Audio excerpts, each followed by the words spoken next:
नमस्कार दोस्तों, मैं हूं प्रीति मिश्रा और स्वागत है आपका अपने चैनल ओली न्यूज इंडिया में। हिंदू संगठनों को अनुमति चाहिए और मदरसे खुलेआम चलते हैं। यह समानता कैसे? वह असंतुलन जिसके बारे में कोई बात करने की हिम्मत नहीं करता। दुनिया के सबसे बड़े लोकतंत्र में सभी नागरिकों के साथ समान व्यवहार नहीं किया जाता। सभी धार्मिक समूहों को समान स्वतंत्रता नहीं है और निश्चित रूप से सभी शैक्षणिक संस्थान एक जैसे नियमों का पालन नहीं करते। आज अगर हिंदुओं का एक समूह एक पाठशाला, गुरुकुल या धार्मिक संगठन शुरू करने के लिए एकजुट होता है तो उन्हें सरकारी अनुमोदन के लिए आवेदन करना होगा, अपने पाठ्यक्रम को धर्मनिरपेक्ष साबित करना होगा, हर गतिविधि को पंजीकृत करना होगा, टैक्स ऑडिट जमा करना होगा और मीडिया के संदेह का सामना करना होगा। लेकिन उसी देश में हजारों मदरसे बिना किसी पंजीकरण, बिना किसी निरीक्षण और राष्ट्रीय शिक्षा मानदंडों का पालन किए बिना चल रहे हैं। कुछ खुलेआम 24 घंटे धर्म का प्रचार करते हैं, कुछ विदेशी धन प्राप्त करते हैं, कुछ अतिक्रमित भूमि पर बने हैं, फिर भी उन्हें बिना किसी डर और पूर्ण सुरक्षा के चलने दिया जाता है। और यह दोहरा मापदंड सामान्य कैसे हो गया? इस धरती के ही बच्चे हिंदू अपनी ही मातृभूमि में दोयम दर्जे के कैसे हो गए?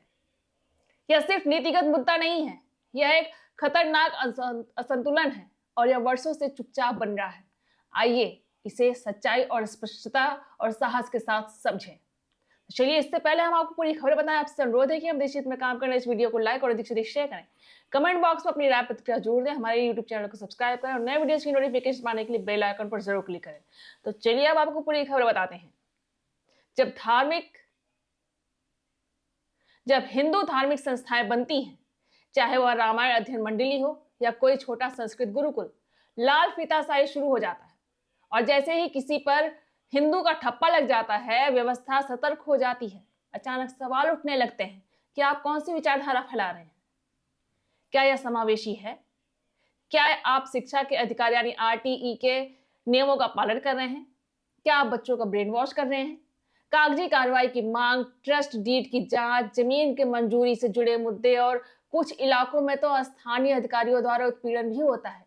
लेकिन दूसरी तरफ मदरसे संकरी गलियों में, किराए के घरों में, गांवों में, मंदिरों की जमीन पर या सरकारी जमीन पर चुपचाप खुल सकते हैं और कोई सवाल भी नहीं उठाता, कोई अधिकारी नहीं आता, कोई निरीक्षण नहीं होता या संतुलन छिपा नहीं होता, या खुलेआम हो रहा है। उत्तर प्रदेश में योगी आदित्यनाथ के शासन के दौरान एक बड़े सर्वेक्षण में 8,000 से ज्यादा अपंजीकृत मदरसों का पता चला है।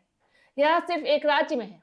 ये मदरसे शिक्षा बोर्ड की निगरानी में नहीं थे, केवल धार्मिक ग्रंथ पढ़ाते थे, विज्ञान, इतिहास या नागरिक शास्त्र की कोई जानकारी नहीं थी। कुछ तो विदेशों से भी धन प्राप्त कर रहे थे और फिर भी ये दशकों से चल रहे थे। खुद से पूछिए, क्या किसी हिंदू गुरुकुल को एक साल भी इस तरह से चलने दिया जाएगा? चलिए पैसों की बात करते हैं।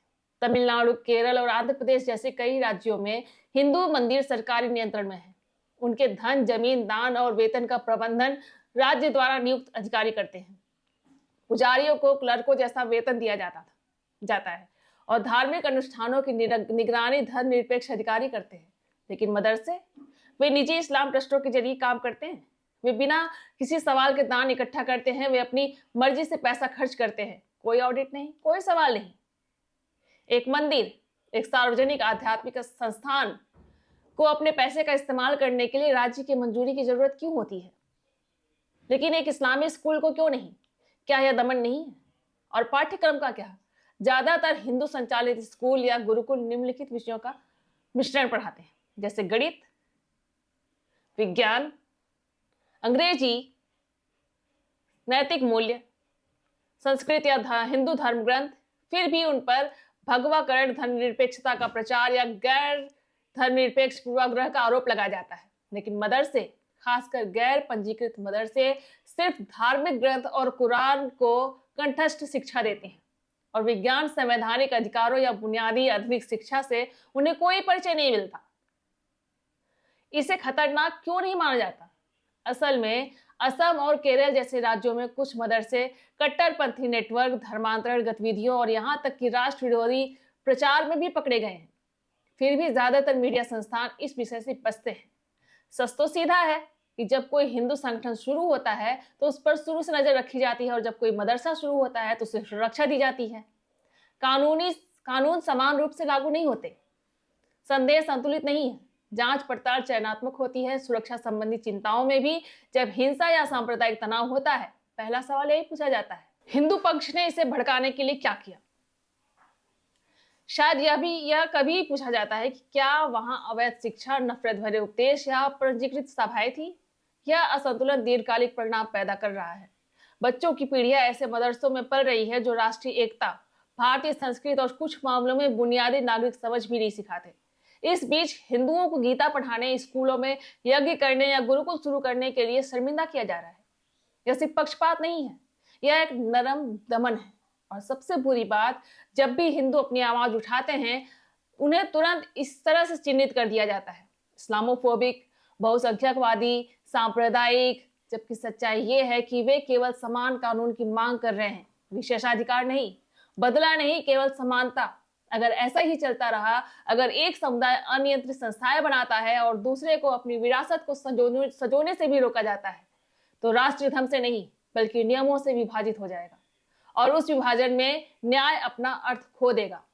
हिंदू संगठनों को भी अन्य संगठनों की तरह सम्मान और समान स्वतंत्रता मिलनी चाहिए। मदरसों को भी किसी अन्य स्कूल की तरह निगरानी और पारदर्शिता मिलनी चाहिए। संविधान समानता की गारंटी देता है, चुनिंदा चुप्पी की नहीं। अब समय आ गया है कि हम इस सद्भाव के नाम पर असंतुलन को बर्दाश्त करना बंद करें। सच्ची धर्मनिरपेक्षता का अर्थ है कि सभी के लिए समान कानून, समान नियम, समान सम्मान। हिंदू प्रभुत्व की मांग नहीं कर रहे हैं, वे अपनी जमीन पर समान अवसर की मांग कर रहे हैं और यह कोई बहुत बड़ी मांग नहीं है। आपसे अनुरोध है कि वीडियो को अधिक से अधिक लाइक और शेयर करें और कमेंट बॉक्स में अपनी राय प्रतिक्रिया जरूर दें। हमारे YouTube चैनल को सब्सक्राइब करें और नए वीडियोज की नोटिफिकेशन पाने के लिए बेल आइकन पर जरूर क्लिक करें। बने रहें ओनली न्यूज इंडिया के साथ। बहुत बहुत धन्यवाद। जय हिंद, जय भारत।